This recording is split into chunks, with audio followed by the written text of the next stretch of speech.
హోదా మరియు మద్యపాన నిషేధం విధిస్తానని పోలవరం ప్రాజెక్టు పూర్తి చేస్తానన్న జగన్మోహన్ రెడ్డి నేటికూడుగా ఏదికూడుగా పూర్తి చేయలేని పరిస్థితి నేడు మన రాష్ట్రంలో ఏర్పడింది. ప్రజలను మభ్యపెడుతూ ఓటర్లను మభ్యపెడుతూ భయభ్రాంతులు చేస్తూ ఓటు బ్యాంకును నించుకోవాలని చూస్తున్న జగన్మోహన్ రెడ్డికి తగిన బుద్ధి చెప్పాలని మాండ్ర శివానందరెడ్డి గారు మండల కేంద్ర పాములపాడు జేహో బీసీ కార్యక్రమంలో తెలియజేశారు. ఎస్సీలైతేనేముంది, బీసీలైతేనేముంది, బడుగు బలహీన వర్గాల వారందరూ కూడా రాజకీయంగా కానీ ఆర్థికంగా కానీ అన్ని విధాల అన్ని రంగాల్లో రాణిస్తున్నారంటే దానికి స్ఫూర్తిదాత స్వర్గీయ నందమూరి తారక రామారావు గారు. ఎందుకంటే తెలుగుదేశం పార్టీ ఆవిర్భవించిన తర్వాత అనేక రకమైనటువంటి మార్పులు కానివ్వండి, రిజర్వేషన్లు కానివ్వండి, మహిళలకు సమాన హక్కులు కానివ్వండి, వీటన్నిటిని కూడా ఎన్నో ప్రశ్నలను చేసి ఆ రోజు బీసీలకు పెద్దపీట వేయడం జరిగింది. ఎందుకంటే రామారావు గారు వచ్చిన తర్వాత సర్పంచులు అయితేనేముంది, ఎంపీటీసీలు అయితేనేముంది, జెడ్పీటీసీలు అయితేనేముంది, మంత్రులు అయితేనేముంది, అన్ని రంగాలలో కూడా తెలుగుదేశం పార్టీ బీసీలకు పెద్దపీట వేయడం జరిగింది. అయితే 2019లో జగన్మోహన్ రెడ్డి గారు అధికారంలోకి వచ్చినాక కేవలము బీసీ నాయకులనే టార్గెట్ చేస్తూ అనేక రకమైనటువంటి దాడులు, ముఖ్యంగా మన పార్టీ అధ్యక్షుడు కింజరపు అచ్చెన్నాయుడు గారు, అలాగే అయ్యన్న పాత్రుడు గారు, ఇలా చెప్పుకుంటూ పోతే అందరి మీద అనేక రకమైనటువంటి దాడులు జరిగాయి. కానీ తెలుగుదేశం ప్రభుత్వం అధికారంలో ఉన్నప్పుడు ఏ ఒక్క బీసీల పైన కానీ ఎవరిపైన కానీ మనం దాడులు చేయించిన దాఖలాలు లేవు. బీసీ అంటే తెలుగుదేశం, తెలుగుదేశం అంటేనే బీసీ. బీసీలు ఈ స్థాయికి వచ్చి ఈ స్టేజ్ మీద మాట్లాడుతున్నామంటే అది ఒక తెలుగుదేశం పార్టీకే దక్కుతుందని నేను ఈ సభాముఖంగా తెలియజేస్తున్నాను. బీసీలకు మన మాండ్ర శివానందరెడ్డి సార్ గారు ఎస్సీ సప్లాన్ కింద మన మండలంలో దాదాపు ₹1,00,00,000 సీసీ రోడ్లు ఈ పావులపాడు గ్రామంలోనే ఎస్సీ కాలనీలో 50 లక్షల రూపాయల సీసీ రోడ్లు నిర్మించినాడు. అది దానికి శివానందరెడ్డి సార్ గారే ఓపెనింగ్ కూడా చేసిపోయినారు. అలాగే సంగమేశ్వరం పుష్కరాల సందర్భంగా ఈ పాములపాడు మండలానికి అనుసంధానమైన రోడ్లు కానీ, సంగమేశ్వరం వరకు పోయే రోడ్ల అనుసంధానం కానీ మన మాండ్ర శివానందరెడ్డి సార్ గారికి దక్కుతుంది. అలాగే ఇసుకాల లిఫ్ట్ ఇరిగేషన్ కానీ, లింగాల లిఫ్ట్ ఇరిగేషన్ కానీ ఈ కార్యక్రమాలలో మన తెలుగుదేశం ప్రభుత్వంలోనే శివానందరెడ్డి గారి ఆధ్వర్యంలోనే జరిగినాయి. మన శివానందరెడ్డి సార్ గారిని తెలుగుదేశం పార్టీ తరఫున గెలిపించుకుంటే ఈ మండలమే కాదు, మన కాన్స్టిట్యూన్సీ కాదు, నంద్యాల పార్లమెంటు అభివృద్ధి దశలో చాలా చక్కగా సారు అవగాహన ఉంది కాబట్టి పార్టీ అది పార్టీ వాళ్ళతో ఏమైనా చేయగలడు. కాబట్టి మనం తెలుగుదేశం పార్టీని శివానందరెడ్డి సార్ గారిని బలపరిచి మనకు కావాల్సిన కార్యక్రమాలు ఏమైనా కానీ మేము పోతేనే మాకు ఏ పనులు కావాలంటే చేస్తున్నాడు.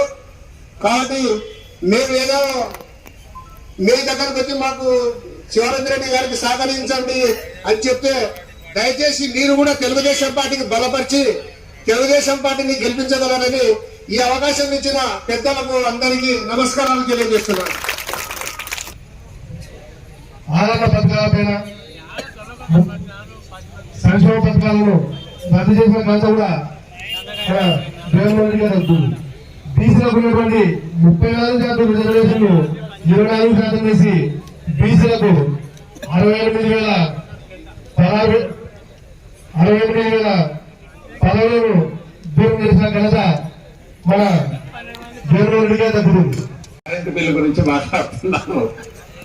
కరెంటే కాదు, ఎక్కడ చూసినా కూడా జగన్మోహన్ రెడ్డి ఒక అటర్ ఫ్లాప్ సీఎం, ఒక చెత్త ముఖ్యమంత్రి. అంటే ఈ రోజు నంబర్ 1 చెత్త ముఖ్యమంత్రి ఈ రోజు జగన్మోహన్ రెడ్డి. ఒక్క ఛాన్స్ ని మిమ్మల్ని అందరినీ మోసం చేసినాడు. భారతదేశంలోనే రేపు 420 సీఎం అంటే కూడా జగన్మోహన్ రెడ్డి అవుతాడు. ఏ విధంగా చూసినా కూడా మిమ్మల్ని అందరినీ ఒక ఓటర్లను కేవలము ఒక ఓటు బ్యాంక్ కాగా చూసి ఓటర్లను ఏ విధంగా మనము కొనుగోలు చేసే ప్రయత్నం తప్ప జగన్మోహన్ రెడ్డి అభివృద్ధి మీద కానీ యాక్చువల్ గా జనాలకు మేలు చేయాలని కానీ ఎక్కడ ఉద్దేశం లేదు. ఆ రోజు ఆయన అధికారం కోసమని ఇప్పుడు తమ పసిబాబు ఆ రోజు అధికారం కోసమని జగన్మోహన్ రెడ్డి ఉద్యోగ అవకాశాలు కల్పిస్తున్నాడు, నిరుద్యోగులకు జాబ్ క్యాలెండర్ ప్రతి సంవత్సరము రిలీజ్ చేస్తున్నాడు. ఎక్కడన్నా జాబ్ క్యాలెండర్ రిలీజ్ చేసినాడా? ఏమీ లేదు. అదే విధంగా ఆ రోజు ఎన్నో ప్రామిసులు చేయడం జరిగింది జగన్మోహన్ రెడ్డి. ఏమన్నా చేసినాడా? మద్యపాన నిషేధం అన్నాడు. ఎక్కడన్నా మద్యపాన నిషేధం ఉందా? ఈ రోజు మన రాష్ట్రంలో ఎక్కువ మంది చనిపోవడం కూడా ఈ జగన్మోహన్ రెడ్డి ఒక నిర్వాహకమే. కల్తీ మందులో రాష్ట్రంలోనే కాదు ప్రపంచంలోనే #1 స్టేట్ అంటే ఈ రోజు మన ఆంధ్రప్రదేశే. ఇంత మొక్కపూర్తి ముఖ్యమంత్రి మనం చూసిండము. అదే కాకుండా ఇదే విషయంలో కాకుండా స్పెషల్ స్టేటస్ అని ఆ రోజు చెప్పడం జరిగింది జగన్మోహన్ రెడ్డి. నాకు 25 మంది ఎంపీలు ఇవ్వండి అన్నాడు. ఇప్పుడు 22 మంది ఎంపీలే కాకుండా మళ్ళా రాజ్యసభ ఎంపీలతో కలిపితే దగ్గర 30 మంది ఎంపీలు ఉన్నాడు. ఆయన సొంతం చెల్లెలే చెప్తుంది జగన్మోహన్ రెడ్డి ఒక మోసపూరిత మనిషిని. స్పెషల్ స్టేటస్ గురించి ఇంతవరకు కూడా ఒక్కసారి కూడా స్పెషల్ స్టేటస్ గురించి మాట్లాడలేదు. ఇంకా బీసీల విషయమే చూస్తామో 70,000 బ్యాక్లాగ్ పోస్టులు ఉన్నాయి బీసీలకు. ఆ పోస్టులు ఏవి ఇంతవరకు భర్తీ చేయలేదు ఇది జగన్మోహన్ రెడ్డి. ఇక బీసీల మీద ఎంతమంది మీద అంటే అంతమంది మీద తప్పుడు కేసులు పెట్టారు. మన రాష్ట్ర అధ్యక్షుడైనటువంటి అచ్చెన్నాయుడు మీద కేసు, అదే విధంగా మన అందరి మీద కేసులు పెట్టడం జరిగింది. మన మినిస్టర్ ఉండేది రవీంద్ర గారి మీద కూడా కేసులు పెట్టారు. ప్రతి ఒక్కరి మీద కేసులు పెట్టడం జరిగింది. ఎక్కడ అవకాశం వస్తే అంతమందిని కేసులు పెట్టడం జరిగింది. అదే విధంగా దగ్గర ఇందాక మధు చెప్పాడు 74 మందిని హత్య కూడా చేయడం జరిగింది బీసీలను. అందుకనే ఈ ప్రభుత్వం ముందు చూపుతూనే బీసీలకు రాబోయే రోజుల్లో ఇటువంటి సమస్యలు వస్తాయి. ఎందుకంటే బీసీలకు ఆ రోజు ఎన్టీ రామారావు వలన బీసీలకు పొలిటికల్ గా రాజకీయాల్లో కూడా రిజర్వేషన్ తెచ్చినాడు. రాజకీయాల్లో కూడా చైతన్యం తెచ్చిన నాయకుడు ఎన్టీ రామారావు అయితే వాళ్లకు ఎస్సీలకు ఎస్టీలకు ఏ విధంగా రక్షణ చట్టం అవసరమో బీసీలకు కూడా ప్రత్యేక రక్షణ చట్టం తెచ్చిన నాయకుడు, ఎంతో ముందు చూపిన నాయకుడు మన చంద్రబాబు నాయుడు. కేవలం బీసీల మీద తప్పుడు కేసులు పెట్టకూడదనే ఉద్దేశంతో వాళ్ళు రేపు ఇబ్బంది పడకూడదు, హత్య కాకూడదు, వాళ్ళ మీద తప్పుడు చర్యలు ఉండకూడదనే ఉద్దేశంతోనే ఈ ప్రత్యేక రక్షణ చట్టం కూడా తీసుకొచ్చడం జరిగింది. దీనివల్ల రాబోయే రోజుల్లో మీకే బీసీలకు చాలా మేలవుతుంది. బీసీలకు ఏ విధంగా అయితే ముందర ఎడ్యుకేషన్ దాంట్లో రిజర్వేషన్ ఉండిందో రాజకీయాల్లో కూడా అన్ని పోస్టులు కూడా రిజర్వేషన్ తెచ్చినది తెలుగుదేశమే. ఇప్పుడు దాన్ని ఒక అడుగు ముందరికేసి ప్రత్యేక రక్షణ చట్టం కూడా తెచ్చింది కూడా తెలుగుదేశమే. బీసీలకు అన్ని విధాల మేలు చేసింది కూడా తెలుగుదేశమే. ఆ రోజుల్లో తెలుగుదేశం పార్టీలో ఉన్నప్పుడు బీసీలకు ప్రతి ఒక్కరికి ఏదో విధంగా పనిముట్లు ఇవ్వడం జరిగింది. నాయి బ్రాహ్మణులకు ఓ రకంగా సాయం చేసినాము, రజకులకు ఓ రకంగా సాయం చేసినాము, వలలు ఇచ్చడం జరిగింది. ప్రతి ఒక్కరికి ఏదో విధంగా సాయం చేసిన ఘనత కూడా తెలుగుదేశం పార్టీదే. ఇప్పుడు కేవలం జగన్మోహన్ రెడ్డి ఎవరినైనా సరే ఒక ఓటు బ్యాంక్ అనే చూస్తున్నారు. కొద్దిమందికి బటన్ వచ్చి 5,000 ఇస్తాడు, కొద్దిమందికి 10,000 ఇస్తున్నాడు, కొద్దిమందికి 13,000 ఇస్తున్నాడు, కొద్దిమందికి 18,000 ఇస్తున్నాడు. కేవలము మిమ్మలను లంచం తీసుకున్న వారుగానే ట్రీట్ చేసి ఈ లంచం ఎలా వేస్తున్నారో, ఈ బిస్కెట్ వేస్తున్నారు, ఈ బిస్కెట్ వేసినందుకు బీసీలు కానీ మిగిలిన ఓటర్లు నాకు ఓటు వేస్తారనే ఆశతోనే జగన్మోహన్ రెడ్డి వేస్తున్నారు. ఈ జగన్మోహన్ రెడ్డి 420 సీఎం మనం ఇంటికి పంపించాలా? మనం ఇంటికి పంపించాలంటే మీకు కనువిప్పు కావాలా? ముఖ్యంగా జగన్మోహన్ రెడ్డి చేసిన మాటలు, ఆయన యాక్చువల్ గా చేస్తున్నటువంటి చేతలు, రాష్ట్రానికి ఎక్కడన్నా అభివృద్ధి జరిగింది అంటే ఎక్కడ కూడా లేదు. మీరే చూస్తున్నారు. ఆ టైంలో తెలుగుదేశం టైంలో రోడ్స్ కృష్ణా పుష్కరాల టైంలో బ్రహ్మాండంగా వేయడం జరిగింది, సీసీ రోడ్స్ బ్రహ్మాండంగా వేయడం జరిగింది, ఎక్కడ చూసినా బిల్డింగ్స్ గ్రామ సచివాలయాలు కట్టడం జరిగింది, ఎక్కడ చూసినా కూడా ఎల్ఈడి లైట్లు వేయడం జరిగింది, నీటి కోసం కూడా వసతులు చేయడం జరిగింది. సాగునీరు కోసము మీ మండలంలోనే ఇస్కాల లిఫ్ట్ స్కీమ్ కూడా శాంక్షన్ చేసి ఈ పాటి కంప్లీట్ అయింది. అది కూడా కంప్లీట్ కాకుండా పెట్టింది కూడా ఈ జగన్మోహన్ రెడ్డి. జగన్మోహన్ రెడ్డి కేవలము అన్ని విధాల అందరినీ దెబ్బతీస్తున్నాడు. ఎక్కడైతే అమరావతి బ్రహ్మాండంగా మన రాజధాని రావాల్సిందో దాన్ని కూడా చెడగొట్టిన వ్యక్తి ఈ రోజు జగన్మోహన్ రెడ్డి. కేవలము ఈ రోజు హైటెక్ సిటీ అంటే ఎవరినైనా అడుగు భారతదేశంలో విదేశాల్లో ఎవరైనా హైటెక్ సిటీ నిర్మాత ఎవరంటే ఖచ్చితంగా చంద్రబాబు నాయుడు గారి పేరు చెప్తారు.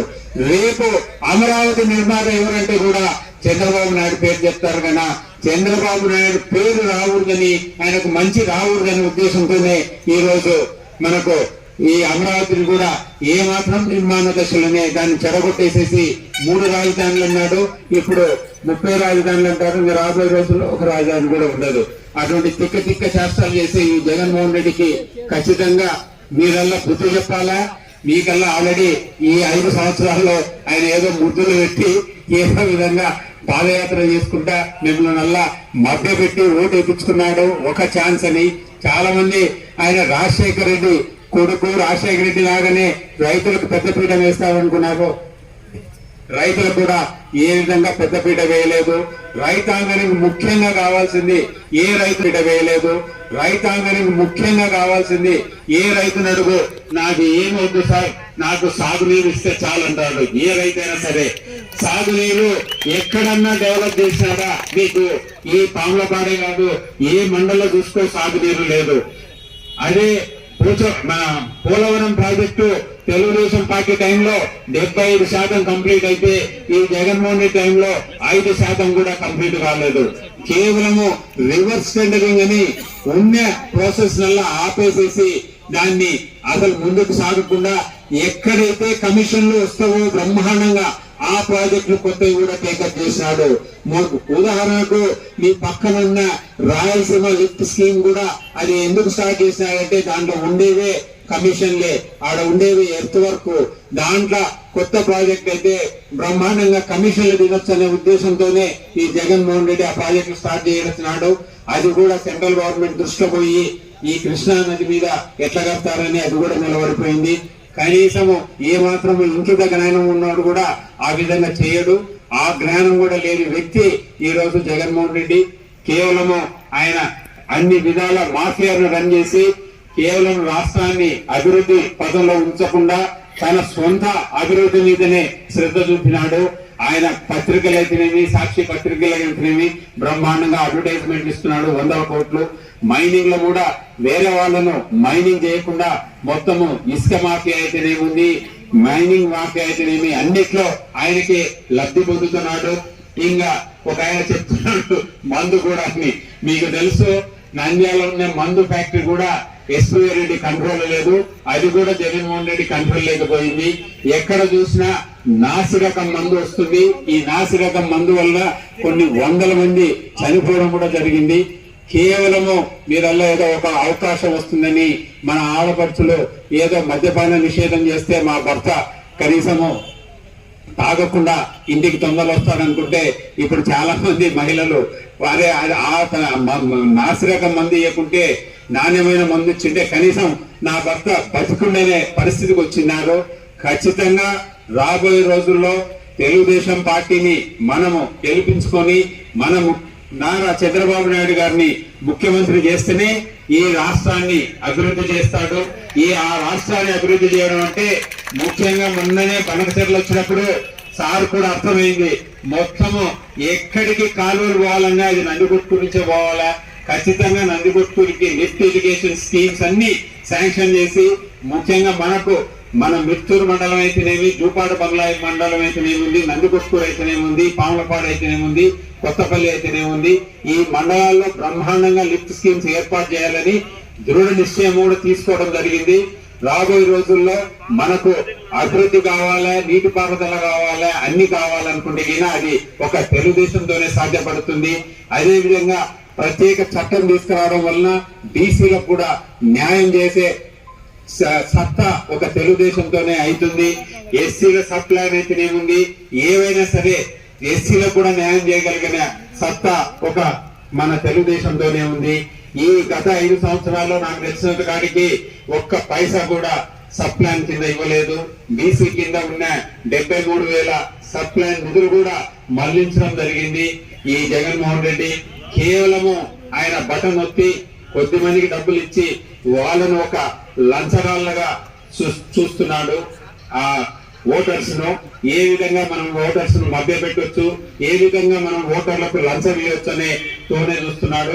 ఆయనకు ఒక ధైర్యం ఏమంటే, నేను కొన్ని వేల కోట్లు సంపాదించాను, దగ్గర 1,00,000 2 లక్షల కోట్లు సంపాదించాను, ఆ 1,00,000 2 లక్షల కోట్లు ఒక 10,000 20,000 కోట్లు ఖర్చు చేస్తే ఖచ్చితంగా ఓటర్లందరూ మళ్ళా నా వైపే మలుచుకోవచ్చు, మళ్ళా ఇదే ఉండొచ్చు అని మీరే చూస్తున్నారు. ఇదే ఎస్సీ రిజర్వేషన్ లో ఏ విధంగా ఎస్సీలకు కూడా అన్యాయం చేస్తున్నటువంటి నాయకుడు చూస్తున్నారు. కేవలము ఎంత అహంకారంతో పోయినాడో ఆ నాయకుడు, వైఎస్ఆర్సీపీ నాయకుడు. ఈ రోజు ఎక్కడి నుంచో కడప నుంచి మన నందికొట్కూరుకి ఇంపోర్ట్ చేసడం జరిగింది. ఇక్కడ ఎస్సీ నాయకులే లేనట్లు, అదే నాయకుడు కూడా ఆయనది కూడా కడపనే. ఇప్పుడు మన రాయలసీమ, మన కర్నూలు జిల్లాలో చూస్తే దగ్గర 4 కడప వాళ్ళు ఉన్నారు నాయకులుగా. ఒకరేమో నందికొట్కూరు, ఒకరేమో నంద్యాల, ఇంకోరేమో మన పక్కన ఉన్నటువంటి శ్రీశైలము. సో ఆఖరకు ఇది కడప బాంబుల రాజ్యం లెక్కలో తయారు చేయాలని కూడా ఈ ముఖ్యమంత్రి మన జగన్మోహన్ రెడ్డి ఆలోచిస్తున్నట్లుంది. ఏదో విధంగా భయభ్రాంతం చేసి ఓటర్స్ ను మభ్యపెట్టి ఓటర్ లిస్ట్ నుంచి డిలీట్ చేసి నానా విధాల ఏదో విధంగా తప్పుడు విధంగా అయినా సరే ఆయన ముఖ్యమంత్రి పదవి ఆక్రమించుకోవాలని తప్ప ఆయనకు ప్రజలకు మేలు చేసే ఉద్దేశమే లేదు. అటువంటి నాయకుడిని మనము ఇంటికి పంపించాలా. ఖచ్చితంగా రేపు రాబోయే ఎలక్షన్ లో ఈ పాలపాడు మండలిని ఇందాక రవి అన్నట్లు, మీకు తెలుసో తెలదో చరిత్ర, వైఎస్ రాజశేఖర రెడ్డి చనిపోయిన సంవత్సరము ఈయన జెడ్పీటీసీ ఎలక్షన్ లో జరిగినప్పుడు కూడా తెలుగుదేశము మంచి మెజారిటీతో గెలిచిన మండలం ఇది.